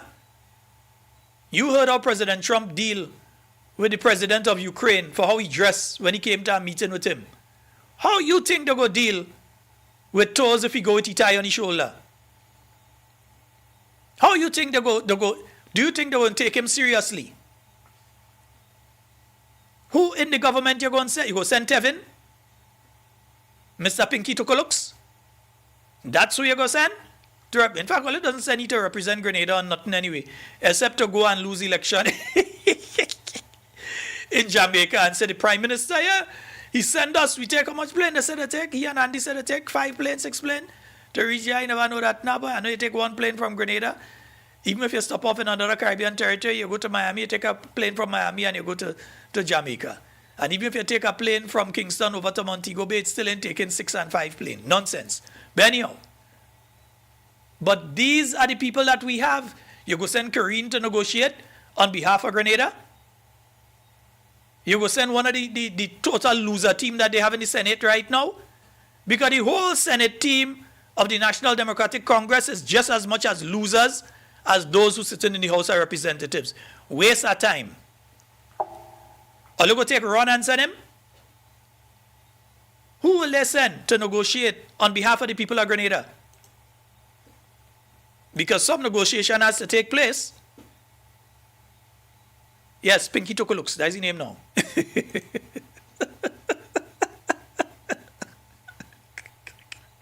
Not me say, but I'm not the conversation, I just see something. But yeah, so we have to understand where we are at right now. Grenada is at a crossroad. If you don't know it, you better learn it fast. Especially with the action that took place just under a week ago. It's not even a week since the U.S. went into Venezuela. Not even a week yet since that has happened. And the Caribbean is becoming a much more tense and interesting place. Because you already have the European Union and the U.S. moving against the passport programs. So when that closes down, that is a source of income that bye-bye, Miss American Pie. When the passport programs end up in the problems that anybody, a blind man with a back turn, a eye patch on and dark shades, could still see what is coming with the CBI programs in the region. Yeah? He could still see it. And he could be in another country and still see it, what is coming with the CBI programs. So we know that is one source of income that is in danger, that this government relies on heavily. And they were warned by the Honorable Emlyn Pierre. They were warned by Dr. the Honorable Keith Mitchell. They were warned by the entire New National Party side, careful with your reliance on CBI income.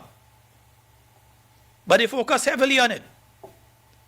And now, with the activities taking place in the region, and with the advisory that has been placed on Grenada, the advisory that I don't agree with, Americans, all you don't do us that now, man. We are peaceful people. Yes, we know things happen every now and again, but compare Grenada to the rest of countries. We really don't deserve to be at a level 2. In my humble opinion, we don't deserve to be at a level 2. It's all your advisory for you all citizens. The American government has a responsibility to its citizens to keep them safe and to inform them of any possible threats. But understand too that basically what they're telling the American citizens is to be sensible. You're going to our country, be sensible. You don't want to walk around with a wad of money and you're showing it to everybody and think that you have a pile of money. Somebody might rob you. That if you leave your bags unattended in certain places, somebody might pick it up. That if you go lonely places, certain times of the night or certain times of the day, and so on, there's a possibility you may make yourself a victim of opportunistic crime. Not that Grenadians are criminal by nature and plan they go in and do you something, but there are some people up there do crime due to opportunity. So the opportunity presents itself and they use the opportunity to do a crime. So that they should be careful when they're in Grenada. But as far as I know, I think we only have how much murders for the year? 1? I think that we have. I think there's a possibility that we may have 1. I know other countries have somewhere in the teens already. And today is just the 8th day of January. And there are some countries that are already in the teens in relation to murders in their country. So we have to continue to safeguard what we know as Grenada. Safeguard our country. Safeguard our people. Safeguard our country not just for ourselves but for our children. And we have to work along with the Royal Grenada Police Force to ensure that we place heavy emphasis on dealing with the criminal elements out there who want to spoil we name. 1 murder is 1 too much. 1 gun crime is 1 too much. 1 rape is 1 too much. So whatever crime it is, we have to work along with the Royal Grenada Police Force. And Grenadians, you've been doing an excellent job of it thus far. As I said a couple of nights ago, when it comes to Grenadian, we go in court and say what we see, We ain't afraid, We ain't studying that this person could get out and nah. We go in court and we saying we see it. We have to continue with that. Not everybody talk all kind of nonsense. Other people can say what they want. That is why their country does being the way it is. We have our own standards in Grenada, and we need to maintain them and improve on them. We don't want to go below them. So we must all be our brother's keeper in this country. And while we are brother's keeper, make sure to check the voters list for your brothers as well and your sisters, your auntie, your uncle, your entire family. Make sure and check the voters list. Because what we see taking place in the electoral office there, if we ain't careful, some of what happened in other places could end up happening in Grenada. Keep your eye on the voters list. Yeah? Because it's not always what you see. Sometimes it's what you don't see. Folks, that's all the time for Talking Points tonight. Let me see. No, I ain't see nobody saying we want it. You all know all you had to do, Yeah, all you had to donate if we want to have the program on a Friday night. We have to donate, and especially now, folks, we will be looking for your donations. If I could get about at least 20 of you all out in the diaspora that are willing on a monthly basis to donate towards the program, you all can message me and so on. I will publicly announce how much money we raise and so on, because we have to pay for different things. Yeah, there are things that we will have to deal with. All you realize I'm sweating? I don't even have my AC where it is. Right? So there are different things outside that is minor thing. I could do it without the AC. But there are other things. There's software that we have to upgrade. There's equipment. You realize I told you all I now have a new piece of equipment, a new mixer that I'm using. Yeah? The lights that we're using here are new as well. All 3 lights are new. All of those things came through your donations. We have other things that we need to replace here. There is one of the main machines that we use here now is now giving us some problems. It could shut down any day. So there are things that we need your help with. So if we can have at least 20 of you, reach out to me in the inbox, reach out to me via the WhatsApp, and I can get at least 20 of you, both local and international, that are given a guarantee that you will donate, whether it's $50, $100, whatever it is, towards the program on a monthly basis. It would help us to not only continue doing the program and improve the standard, but also to get the program back on radio, which is where I believe we really need to be. Not just on noise radio, not just on Real FM when Real FM is able to bring us, but to get us onto other radio stations. That is what they're afraid. That is what they are afraid of, that we will be able to expand this program and get back onto the airwaves. They've been trying their very best to make sure that that doesn't happen. They've been trying to block us at every entrance. So those of you that, I know the situation with a lot of people, but those of you that can, and you decide, Sheldon, I am going to donate $50 every month. I'm going to donate $100 every month. Yeah? So that we can get to where we need to be. So that we can do the program properly. All right? So folks, that's all the time we have for Talking Points tonight. It's been wonderful being here with you. In everything you say and do, do it safe and secure. Want to be speaking to and with you and definitely not about you. My name is Sheldon Scott. Love each and every one of you. We will attempt to do the program tomorrow night. Yeah, we'll try and come on tomorrow night to the program. Yeah, so look out for the program tomorrow night, unless something happens that takes me away from being able to do it. But we will try to do the program for tomorrow night. I'll put out the artwork early.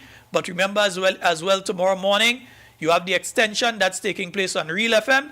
And after the extension, then you have on Simon Says.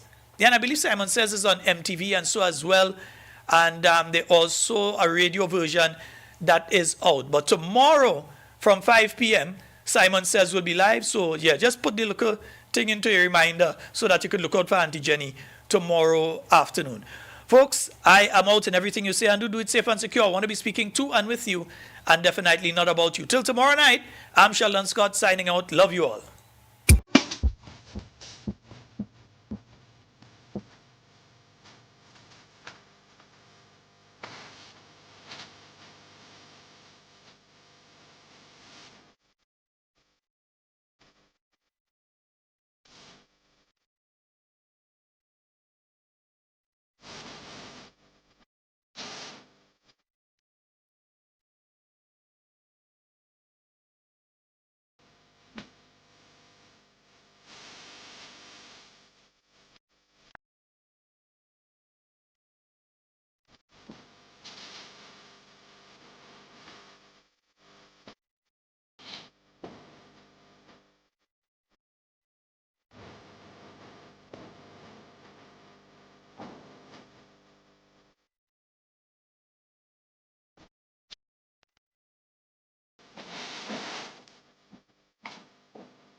I take another stop.